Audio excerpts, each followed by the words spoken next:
곽수종의 뉴스 정면 승부. 곽수종의 뉴스 정면 승부.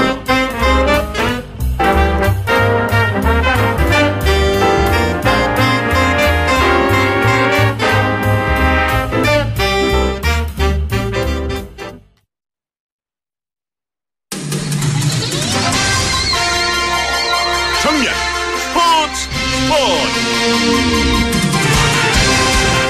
주파수 94.5 YTN 뉴스 FM 곽수종 뉴스 정면 승부 3부 시작하겠습니다. 스포츠 소식 여러분께 정리해드리겠습니다. 중앙일보 박민 기자입니다. 안녕하십니까? 네, 안녕하세요. 제가 조금 전에 오기 전에 국내 프로야구 포스트 시즌 NC소프트하고 롯데자이언트 경기 보다 왔는데 지금 열리고 있죠? 네, 조금 전에 경기가 끝났는데요. 예. 네, 롯데가 오늘 사직구장에서 열린 준 플레이오프 2차전에서 NC를 1대 0으로 꺾었습니다. 제가 보던 그 스코어 그대로 끝났네요. 네, 오늘 팽팽한 투수전이 이어지면서 네. 1대 0 스코어로 경기가 끝났고요. 예. 롯데가 어제 1차전에서는 연장 11회 끝에 2대 9로 졌는데 예. 또 오늘 승리하면서 1승 1패로 균형을 맞췄고요. 네. 준 플레이오프가 오전 3승제인데요. 3차전은 모레 마산에서 열립니다. NC 다이너소죠. 그 소프트가 아니고 그죠? 네, 맞습니다. 예, 제가 마스코트로 해가지고요. 예. 네, 맞습니다. 네. 경기하다가 선발 투수 외국 선수던데 제가 이름을 레일리인가요? 부러진 배트에 다리를 상처를 입었던데 피가 나고 괜찮은가요? 네, 정확히 보셨는데 오늘 예. 승부처가 된 장면이었습니다. 예. 미국 출신이죠. 롯데 선발 투수 레일리 선수가 6회에 나성범의 부러진 방망이 파편에 예. 왼쪽 발목을 맞았고요. 또 피가 흐르기도 했었는데 네. 그래도 레일리 선수가 5와 3분의 1이닝 동안 무실점 호투를 펼치면서 네. 승리를 이끌었습니다. 예. 롯데는 2회 무사 만루에서 문규현의 병살타 때 결승점을 뽑았고요. 예. 또 이후에 박진영과 조정훈, 손승락으로 이어지는 필승 개투조가 또 팀 승리를 지켜냈습니다. NC는 경남이고 롯데는 부산이고 이 롯데 팬들이 상당히 좀 실망도 많이 했지만 기대 아닌 기대를 많이 하고 계시는 것 같아요. 그죠? 네, 맞습니다. 롯데가 지금 92년에 우승을 하고 우승한 지가 너무 오래돼서 네. 사실 이번에 5년 만에 포스트 시즌에 진출해서 팬들의 기대가 굉장히 크고요. 네. 그래서 어제도 경기장이 10,000원이었고 또 오늘도 26,000석 중에 25,169명이 들어찰 정도로 네. 또 팬들의 열기가 굉장히 뜨겁습니다. 예, 미국도 지금 포스트 시즌이 열리고 있죠. 네, 맞습니다. 메이저리그 디비전 시리즈가 오전 3승제로 열리고 있습니다. 네. 먼저 내셔널리그에서는 LA 다저스가 또 애리조나의 2연승을 거두면서 1승만 더 보태면 챔피언십 시리즈에 진출하고요. 네. 또 워싱턴과 시카고 컵스는 1승 1패를 기록 중입니다. 예. 또 아메리칸 리그에서는 뉴욕 양키스가 오늘 클리브랜드와 3차전에서 승리하면서 예. 1승 2패로 기사회생했고요. 예. 보스턴도 휴스턴을 10대 3으로 누르고 1승 2패를 기록했습니다. 오늘 뉴욕 양키스하고 클리블랜드 경기가 1대 0으로 끝났던가요, 여기도? 네, 맞습니다. 오늘 일본인 투수 마에다 선수가 후투를 펼치면서 예. 또 팽팽한 투수전이 이어지면서 뉴욕 양키스가 승리를 거뒀고요. 네. 또 오늘 졌으면은 탈락할 뻔했는데 예. 또 기사회생하면서 또 다음 기회를 잡게 됐습니다. 아유, 저도 이 미국 양키스 경기를 보면서 쇼스탑이 빠지는 안타송 타구를 잡아가지고 송구한다는 게 그냥 공이 빠져나가는 모습을 보고 미국 프로도 저런 실수를 하는구나 싶었어요. 예. 축구 대표팀, 축구 대표팀 이야기를 하다 보면은 좋은 이야기가 안 나와서 걱정인데 팬들이 많이 실망하고 계시죠, 지금? 네, 맞습니다. 최근 한국 축구가 또 연이어 헛발질을 하면서 또 팬들의 질타를 받고 있습니다. 예. 대표팀이 지난 7일에 모스크바에서 열린 러시아와 평가전에서는 네. 또 수비가 와르르 무너지면서 네. 2대4 완패를 당했고요. 예. 또 최근에는 히딩크 전 감독의 복귀설이 또 본인의 거절로 일단락됐지만 네. 또 축구협회가 뒤늦게 대처하면서 또 팬들의 또 불신을 키웠습니다. 우리나라에서 자꾸 이렇게 뒤늦게 처리하고 또 불투명하게 처리하면서 괜히 말들만 만들어내요. 그죠? 네, 정확한 지적이신 게 사실 축구협회가 경기력 측면만 보더라도 또 피질컷 코치나 전술 코치를 영입한다고 몇 달 전에 얘기해놓고 네. 깜깜무소식이고요. 예. 또 이렇게 뒤늦은 일 처리 때문에 또 이런 경기력에도 영향을 미치고 있어서 또 정확히 지적하신 것 같습니다. 모로코하고 평가전 갔습니까? 내일 밤에? 네, 내일 밤 10시 30분에 스위스에서 예. 아프리카 모로코와 평가전을 치릅니다. 그 모로코는 피파 랭킹이 우리보다 5계단 낮은 56위지만 예. 또 전력이 만만치가 않습니다. 또 아프리카 예선에서 C조 선두고요. 네. 그래서 대표팀이 만약 모로코에 진다면 또 네. 비난이 더 커질 수도 있어서 또 이번에는 또 결과로 증명을 해야 될 것 같습니다. 수비 선수들 대신에 주유소에서 그 왜 키 큰 바람 집어넣으면 이렇게 춤추는 바람개비 보내드리는 게 낫지 않을까요? 네, 그 팬들이 워낙 그 수비 조직력이 너무 흔들리면서 네. 또 비난이 너무 거센 상황이고요. 그래서 또 이번에도 또 수비진의 또 변화를 가져갈 그 예정인데요. 네. 이번에는 또 실점을 줄일 수 있을지 좀 봐야 될 것 같습니다. 네. 뭐 비판은 하기 쉽지만 응원도 좀 해야 되겠습니다만 참 요새는 이 축구 대표팀 보면 한숨이 나와서요. 오늘 말씀 네. 얘기해 드려야 되겠습니다. 고맙습니다. 네, 감사합니다. 박린 중앙일보 기자였습니다. 지금 여러분께서는 경제학자 곽수종 교수가 진행하는 YTN 뉴스 FM 곽수종의 뉴스 정면 승부를 듣고 계십니다.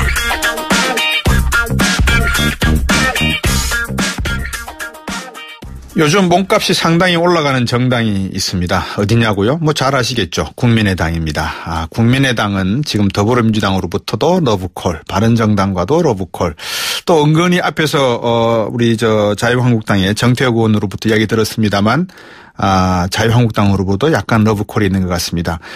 이번 광주 민심 전해 듣고 온 국민의당 김경진 스카 의원 전화 연결했습니다. 안녕하십니까? 네, 안녕하십니까. 김경진입니다. 예, 광주는 어떻습니까? 저 사돈댁이 광주인데, 광주는 광주전자 화이트 백색 전자가 지금 대부분 미국 제소 걸려 있고 좀 어려울 것 같아요. 예, 지역은 여러 가지로 지금 경제적인 사정이 이제 대한민국 전체가 안 좋은 상황인데요. 네. 그 중에서 특히 광주 호남 지역은 더 안 좋은 상황인 것 같고요. 예. 이제 아까 서두에 이제 여의도 각 정당으로부터 이제 저희 국민의당이 러브콜을 받고 있다고 이제 말씀을 하셨는데. 예. 글쎄 이제 뭐 표결을 할 때는 이제 저희들이 이제 행사하는 표가 어느 쪽으로 가느냐에 따라서 결정이 되다 보니까 아마 이제 그런 상황인 것 같은데. 예. 실제 지역에 가서 얘기를 듣다 보면 저희는 지역 주민들한테 혼 많이 나고 왔습니다. 왜요? 어쨌든 이제 문재인 정부가 새롭게 출발을 했는데. 네. 이 새롭게 출발한 정부가 좀 제대로 좀 할 수 있도록 좀 국민의당이 적극적으로 좀 도와줘야 되는 거 아니냐. 예. 근데 그 역할이 지금까지 조금 부족했다라는 질책의 말씀들을 좀 상당히 많이 들었고요. 예. 이제 그러면서 동시에 내년에 이제 지방선거가 있고 그래서 지방선거에서 일정 정도 성과를 거두어야만 국민의당이 이제 존속할 수 있고 또 다당제가 유지가 될 수 있는데 네. 좀 더 잘해야 되지 않겠느냐. 예. 좀 더 힘내라. 이런 어쨌든 질책과 격려를 동시에 받고 갔습니다. 예. 전라도 말로 어찌했을까 참말로 진짜 어찌했을까 싶은데요. 네. 안철수 대표 취임 후에도 당 지지율 변화가 없어요. 오히려 2%포인트 내려간 것 같아요. 근데 저는 당연히 그렇게 그럴 수밖에 없다고 생각을 하는 게요. 예. 가령 2012년도에 이제 그 문재인 대 박근혜 대통령 선거가 있었고 13년도에 이제 박근혜 대통령 취임하시지 않았습니까? 네. 그때 당시에 문재인 이제 전직 의원이었죠. 아마 문재인 당시 이제 뭐 전직 의원의 대통령 후보 차기 대통령 후보로서 지지율은 한 자리 숫자였거든요. 그렇죠. 네, 그리고 2013년도 기준으로 보면 민주당에 대한 지지율을 기껏해봐야 10몇 %대에서 20%만 넘어가도 대단한 지지율이 나왔다라고 민주당이 그때 환호성을 올리고 있어서 이게 지지율이라고 하는 것이 이제 상당히 좀 왔다 갔다 할 수 있는 면이긴 한데, 근데 이제 다만 이런 건 있는 것 같아요. 이게 국민들 입장에서는 어쨌든 가령 김대중 노무현 정부 이렇게 해서 한 10년 정도 갔지 않습니까? 또 이명박 박근혜 정부 한 9년 정도 이렇게 갔거든요. 그래서 새로운 한 시대가 시작을 하면 거기에 대해서 국민들이 어쨌든 대체적으로 그 흐름을 좀 만들어주시는 추동이 좀 있는 것 같아요. 그래서 지난번 대선 과정에서 이제 저희 국민의당이나 안철수 후보가 작년 국회의원 선거 때는 저희가 정당 득표에서 한 30% 가까이 득표를 하지 않았습니까? 그리고 이번 대선 때도 뭐 안철수 후보가 뭐 1위를 잠시 했던 시간도 짧게라도 있었거든요. 그런데 어쨌든 뭐 그럼에도 불구하고 지금 이제 새롭게 문재인 정부가 출범을 했고 그래서 국민들은 이 문재인 정부에게 새로운 희망을 투영하고 있어서 그래서 어떤 상황이든지 간에 저희 국민의당의 지지가 쉽게 높아지지는 않을 것이다라고 보고 있고요. 예.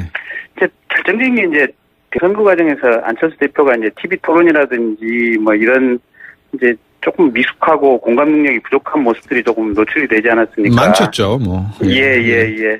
그리고 이제 가령 뭐 새정치라든지 극중주의라든지 이제 본인이 어떤 지도자로서 적절한 언어 구사와 사실은 이 비전 제시가 조금 이 명확하게 가지 않았던 부분들이 있거든요. 예. 그래서 그런 부분들이 이제 이번 대선 패배와 이제 맞물리면서 국민들에게 국민의당은 아직도 많은 학습과 어떻게 보면 성장의 과정이 필요하다 이렇게 보고 계신 것 같고 이제 저희들은 정말로 뼈저리게 노력해야만 그나마 지지율을 조금이라도 올릴 수 있을 것 같습니다.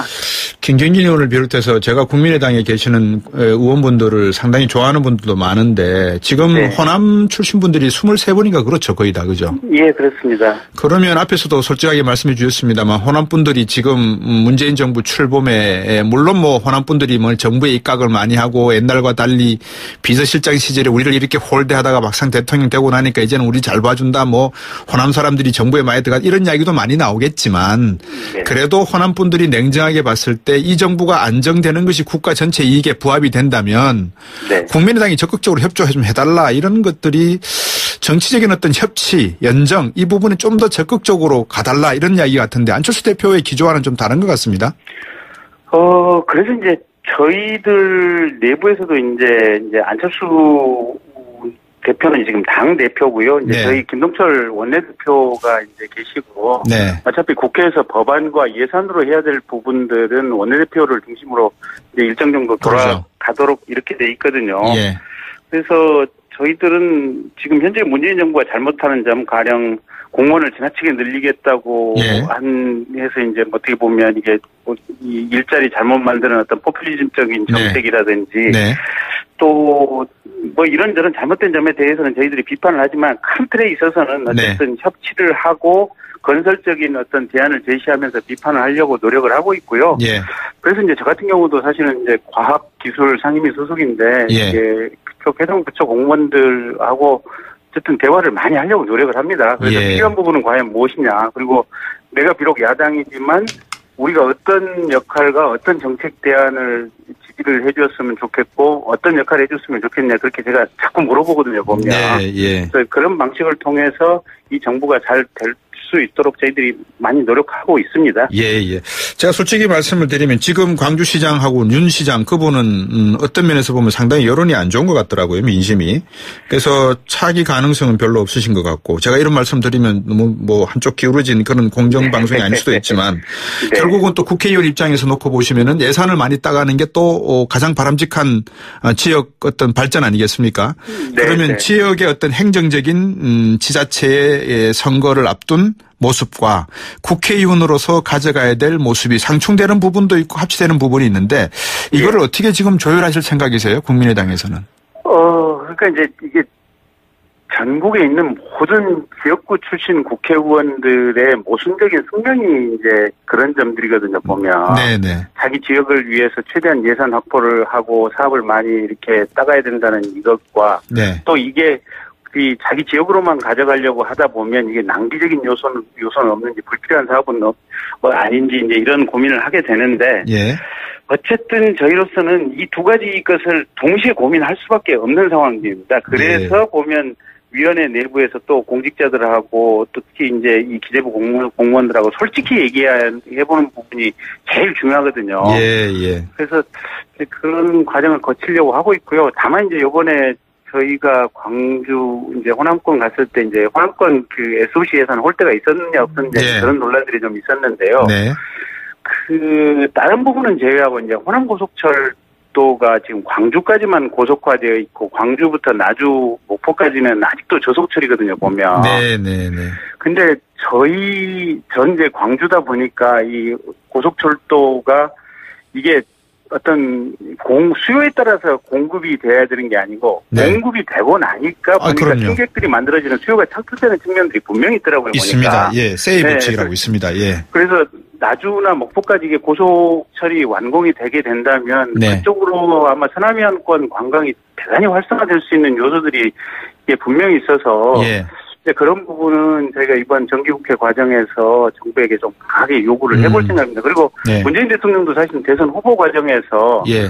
호남고속철 마지막 남은 구간에 대해서는 2, 3년 내로 최단시간 내에 해결하겠다라고 분명히 공약을 하셨거든요. 예. 그래서 그런 부분은 좀 명확히 좀 하려고 합니다. 그러니까 국민의당 입장에서는 지금 자유한국당하고 더불어민주당이 과거를 놓고 다투고 있을 때 미래 이야기를 좀 많이 하시는 게 좋지 않겠어요? 앞으로 서해안 시대가 어떻게 개발이 되고 거기에서 빛고 오린 광주가 어떤 역할을 해야 되고 연계인 목포항과 군산항이 어떤 발전 전략을 가져야 되고 이런 미래 비전을 좀 많이 내놓으셔야 될 거 아니겠습니까? 국정감사를 예.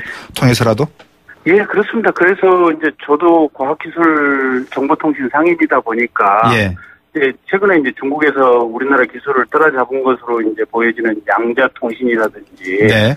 또 인공지능이라든지 여기에 관련된 어떤 기술의 우리나라의 발전 현황 부분을 가지고 집중적으로 좀 논의를 해볼 생각이거든요. 네네네. 또 한 가지는 제가 한 2달 전부터 계속해서 지금 한국하고 미국 사이에 있었던 그 불공정한 미사일 협정 폐기 문제를 지금 계속해서 얘기를 하고 있는데요. 예.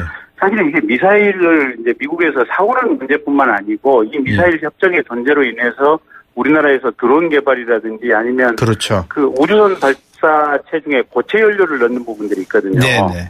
그거는 이제 미사일로 하시라도 전용될 수 있다는 이유로 사실은 미국이 우리나라에서의 예. 고체 발사체는 아예 못 만들게 하고 있습니다. 예. 그래서 그런 부분들을 이번 국감을 통해서 해결을 해서 예. 정말 나라가 좀 과학기술이 좀 제대로 발전할 수 있고 미래로 네. 나아갈 수 있는 그런 길을 열어보려고 합니다. 예, 정치적 질문을 몇 가지 드려야 될 것 같습니다. 이 법조인이시잖아요. 네. 이명박 전 대통령 포트라인 사야 됩니까? 어떻게 됩니까?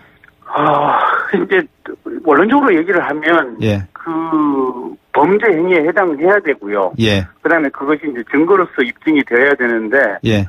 최근에 이제 그 댓글이라든지 블랙리스트, 화이트리스트와 관련해가지고는 김기춘 비서실장이라든지 조윤선 장관 판례가 나왔지 않습니까? 네. 예. 그 부분이 인정이 사실관계로 인정이 되면 범죄에 해당한다고 하는 법원의 판례가 나온 부분이 있거든요. 예. 그렇다고 한다면 이명박 대통령이 거기에 해당하는 행위를 구체적으로 지시를 했거나 보고받았다고 하는 것이 증거로서 입증이 되기만 한다면 네. 이명박 대통령은 당연히 포토라인에 서야겠죠. 네. 그리고 증거로서 입증을 해야 되는 부분들은 현재의 검찰에서 제대로 수사를 해야 되겠죠. 네. 자, 그리고 끝으로 하나 여쭤보겠습니다. 바른정당과의 연대 이야기가 끊임없이 나오고 있거든요. 바른정당 네. 안에서도 지금 내부적인 문제가 있습니다만 어쨌든 간에 통합 이 부분에 대해서 우리 김경진 의원은 어떻게 생각하십니까? 바른정당 내부에서도 큰 틀에서 보면 자유한국당으로 돌아가자는 견해, 그다음에 독자적으로 가자는 견해, 그다음에 국민의당과 연대하자는 견해 네. 세 가지가 있는 것 같고요. 예, 예. 저희 내부에서도 바른정당과 적극적인 연대를 하자는 견해, 그다음에 이제 독자적으로 가자는 견해, 또 민주당과 친하자는 견해, 각각 세 가지 견해가 있는 것 같아요. 네. 근데 저 개인적으로 본다면 대한민국의 제3의 중도 정당이 굳건하게 뿌리를 내리는 것이 대한민국 예. 정치사에 의미가 있다면 네. 이것을 위해서라면 바른정당하고 연대도 충분히 가능하고 시도해볼 만한 어떤 모험으로서 가치가 충분히 있다고 봅니다. 예. 지금 국민포럼에 나가고 계십니까 혹시? 아니요. 거기는 나가지는 않고 있습니다. 그렇군요. 그런데 네. 바른정당 소속 의원들하고 네. 이제 저희도 주기적으로 이제 중요한 이슈에 대해서 서로 이제 밖으로 공표는 안 했는데 예. 어쨌든 몇 명이 만나서 이렇게 서로 대화도 하고 정책적 토론도 하고 하는 네. 모임을 조용히 하고 있는 건 있습니다. 예. 어쨌든 국민의당 제3의 정당으로서 상당히 중요한 역할이 있는 건 역사적인 어떤 과제를 받고 있는 건 운명적으로 중요한 것 같습니다. 오늘 말씀 잘 들었고요. 좋은 의원 활동 많이 하시기 바라겠습니다. 고맙습니다. 네, 고맙습니다. 예, 국민의당의 김경진 의원이었습니다. 4부로 돌아오겠습니다.